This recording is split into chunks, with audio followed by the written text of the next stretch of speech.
안녕하세요. 집사파더입니다. 오늘 독서는 야고보서의 시작입니다. 오늘 야고보서에서는 시련과 고통에 관해서 이야기하십니다. 이 주제를 이야기하면 아마도 많은 분들이 궁금증을 가지시는 것과 동시에 납득하기 힘든 마음을 지니실 것으로 보입니다. 왜냐하면 하느님께서는 우리를 성장시키기 위해서 시련을 주신다는 이야기를 하고 있기 때문이죠. 이 시련을 고통으로만 받아들이지 말고 기쁨으로 받아들이라고 표현하는데 어떠신가요? 듣자마자 그래야지 하는 마음이 드셨나요? 아니면 굳이 왜 시련을 주신다는 거야? 그냥 행복하게 해주시면 안 돼? 라는 생각이 드시나요? 거기에 대해서 야고보서에서는 시험의 과정을 통해서 인내하는 법을 배울 수 있다고 이야기합니다. 감정적으로 생각해보면 좀 기분이 나쁩니다. 예전에 이 제시라고 하는 래퍼가 이런 유행어를 낳았었죠. 네가 뭔데 날 판단해? 굳이 시련을 주면서 인내를 키운다는 이 말씀은 조금 불편한 마음을 지니게 합니다. 그래서 마음의 문을 열게 만들고자 이 이야기를 준비했는데요. 여러분은 스티븐 호킹이라는 천체 물리학자를 아실 것입니다. 이 호킹 박사는 점차 몸이 굳어가는 희귀병을 앓았습니다. 그럼에도 불구하고 언제 찾아올지 모르는 마지막을 걱정하기보다 지금의 행복을 찾으며 삶을 살았다고 하죠. 누구나 그를 보면 안타까운 마음이 들었을 것이고 아무것도 할 수 없을 것이라 단정지었을 텐데 말이죠. 실제로 호킹 박사에게도 희귀병은 큰 시련이었을 것입니다.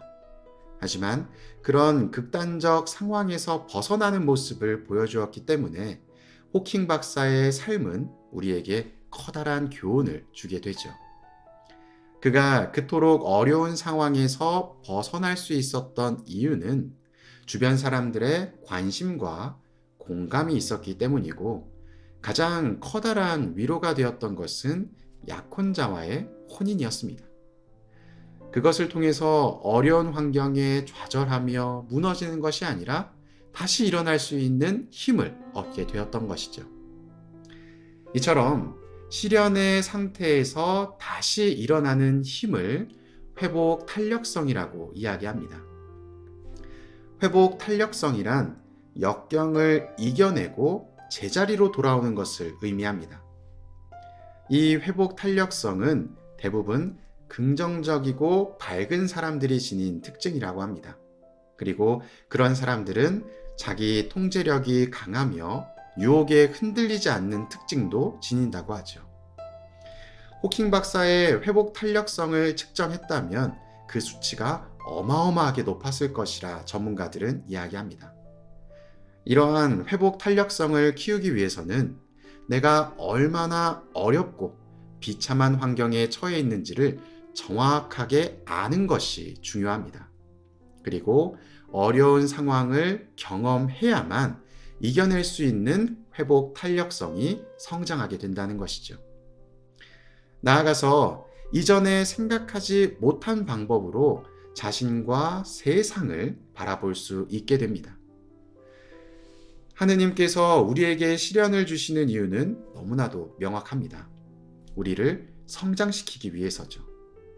사실 시련이라는 표현을 쓰기보다는 성장할 수 있는 경험이라고 표현하는 것이 더 바람직해 보입니다. 척박한 환경에서 자란 과일이 더 달다고 하죠. 좋은 과실을 맺기 원하는 주인처럼 하느님께서는 우리를 더 훌륭하게 성장시키기 위해서 시련을 마련하신 것은 아닐까요? 그리고 하느님께서 원하시는 것은 시련에 넘어지고 좌절하고 있는 모습을 보이는 것이 아니라 하느님을 통한 힘으로 다시 일어나서 더 큰 사람이 되기를 원하실 것입니다. 그러니 좌절해 있지 말고 힘을 냅시다. 사랑합니다.